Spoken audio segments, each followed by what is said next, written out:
And we have the pleasure of joining us on the line today, the head coach of the Delaware softball program, Jen Steele. Coach, first of all, thank you for joining us. And before we get into too much about the season, let's begin with you. How are you, your family, friends, your inner circle as it relates to this pandemic right now? Well, first of all, Bobby, thank you for having me. It's exciting to kind of talk to someone in the softball world, especially in the CAA, because it's April and it feels really weird to not have softball, but I'm doing well. My family, my friends, we're all safe. And thankfully we haven't been impacted, at this point by the virus. So just trying to figure out ways to stay busy during the quarantine, which it's wearing on us at this point. What have been some of the things you've been doing during the quarantine that maybe stand out, maybe some fun things, anything like that? Lots of Zoom meetings, just like so lots of Zoom. Got a new puppy, so that's been fun. He's kept me pretty busy. I didn't think I'd have another chance in my life to have 7 or 8 weeks off. Have a Peloton bike, gotten a lot of rides in, but other than that, just trying to find a way to stay connected with our team and, support them during this time while also kind of taking a moment to just breathe for a second, because coaches don't typically get that. You're absolutely right. And congratulations on the new puppy. I'm sure that's very exciting as well. I'm sure a couple sleepless nights there indeed. Coach, what was the message to your team, or where were you guys? Where in the season were you? Were you on the road when things started leaking out? And once it did come out that the season was over, what did you initially say to your team?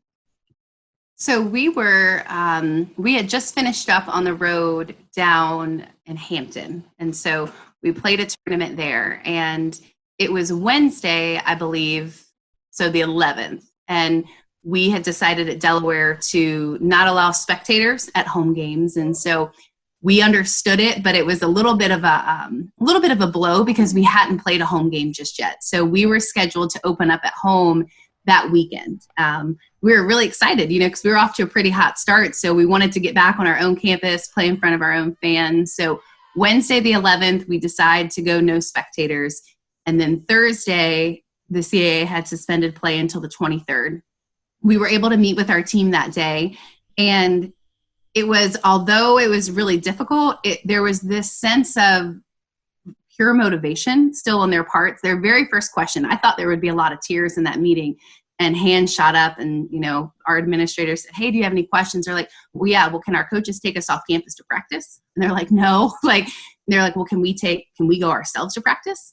And they're like, "Well, we can't tell you what you can and can't do during this time, but I don't know if we would recommend it." We kind of need to see how this thing evolves. But they wanted to go get all the equipment. They were trying to contact high schools to try to go find facilities that would open up. And so there was this hope that we would get back on the field again after the 23rd. And then I would say we were probably home for about 2 or 3 hours when the NCAA made the announcement that the season was canceled and spring sport championships were canceled. And so that was really difficult because they had already packed up their locker room and gotten out.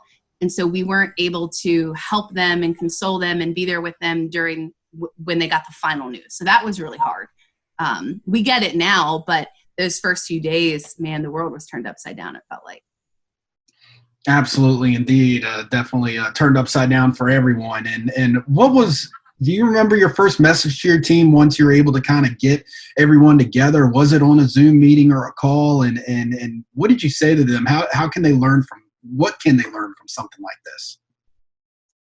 We really just took some time we were able to get back together that Sunday after the message came out on Thursday, and they turned in all their equipment, and they were kind of packing up their dorms and their apartments to go back home. And we really just tried to be there to kind of support them. And our main message was how proud we were of them and how it wasn't something that we could understand in the moment, but we would later be able to kind of figure out the why and be able to apply it. But in that moment, we just kind of told them it's okay to be sad. It's okay to grieve. It's okay to be upset.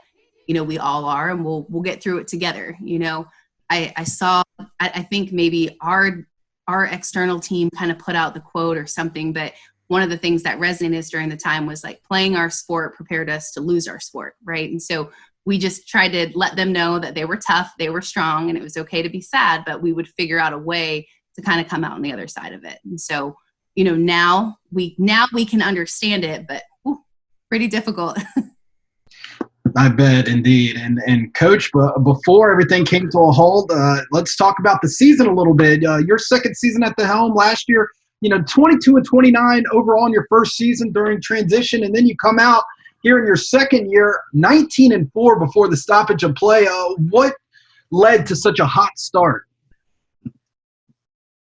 I think it was just the second year of having the same athletes that are more comfortable with each other and their coaching staff. And so we really didn't have too many new additions this season. We added, in the off season, we added more pitching because that was a bit of our Achilles heel last year. We really only had 2 pitchers. Then we had a position player start pitching for us. One of our pitchers went down.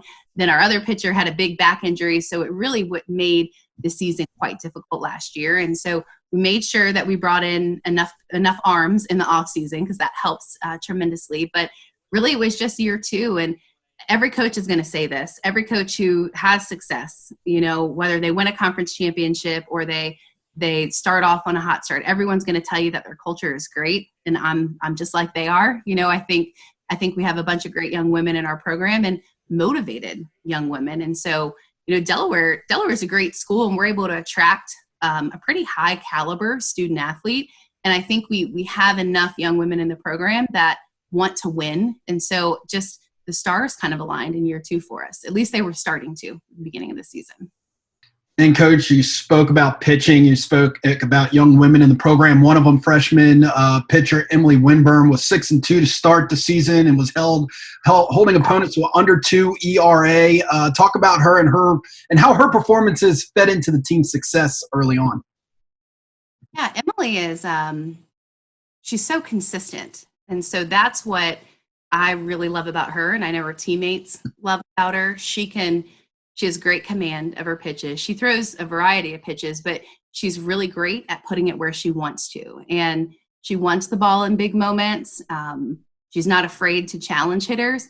And she just has a poise about her that is pretty impressive, but you add in the fact that she's a freshman and it becomes quite remarkable. And so our team started to really feed off of her confidence in the circle because she has that poise when she has the ball out there. And so you could see our defenders stand a little taller, and be okay during the chaos at points during big innings. And so she was great for us this season. Our whole pitching staff was, but she was a really nice addition in the offseason.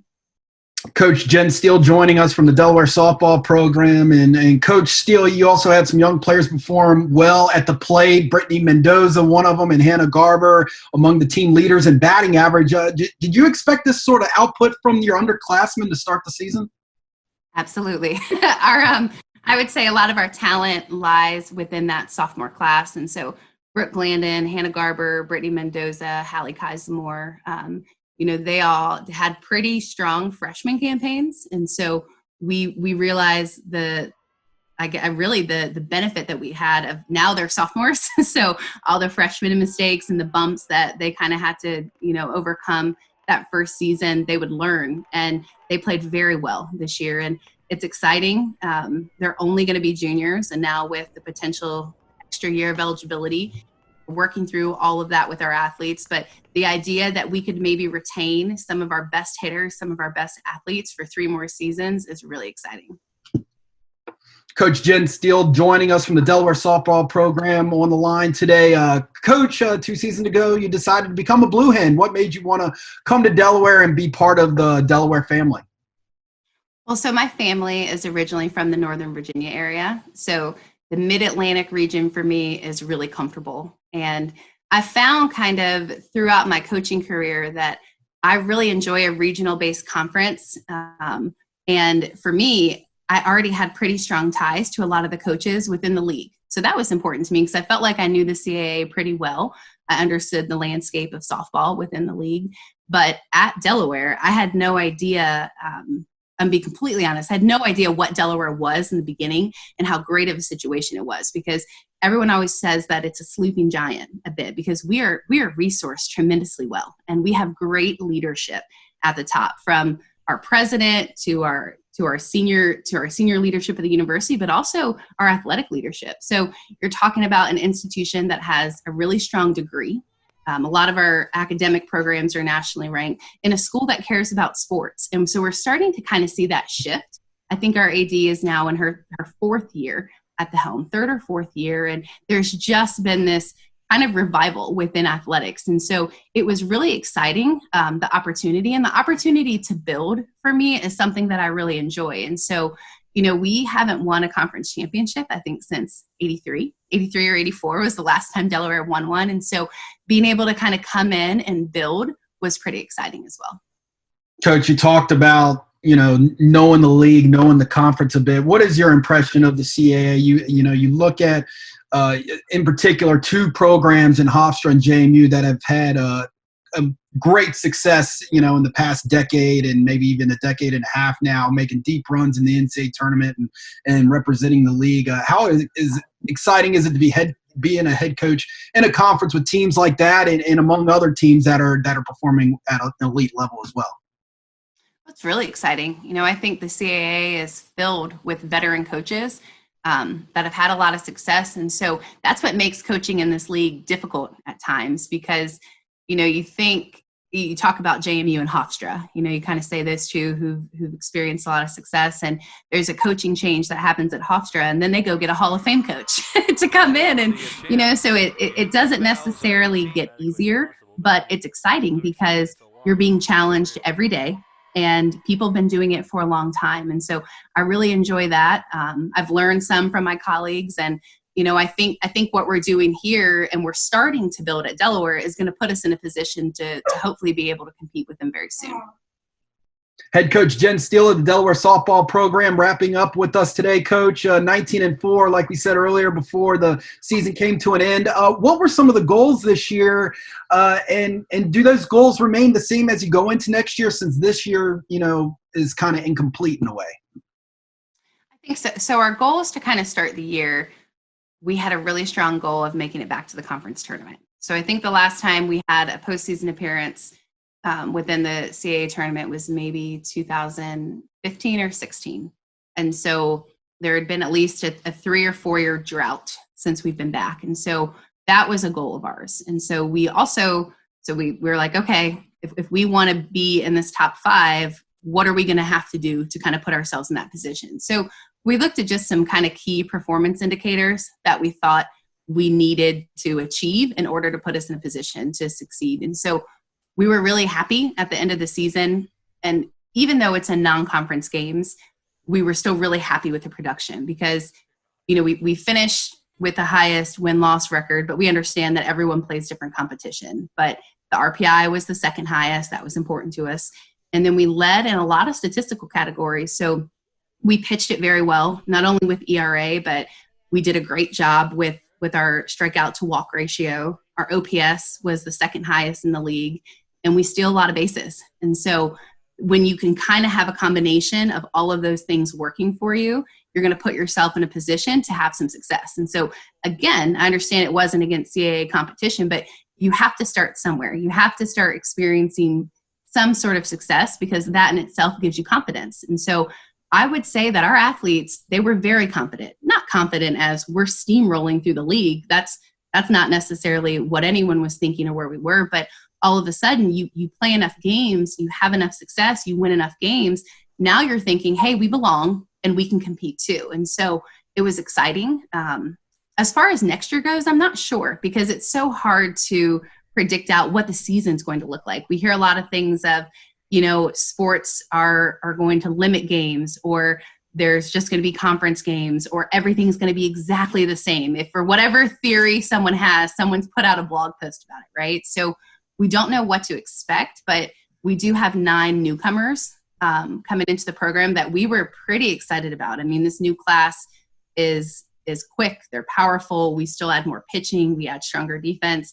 And we're also able to retain some of our seniors. So I think we're going to be much stronger next season than we were this past season. So I think for us, our goals stay the same. Our goals have to be to consistently put ourselves in a position to make it to the conference tournament so we can have the chance of postseason NCAA play. So I think it stays the same, but I'll probably have a better answer for you next January.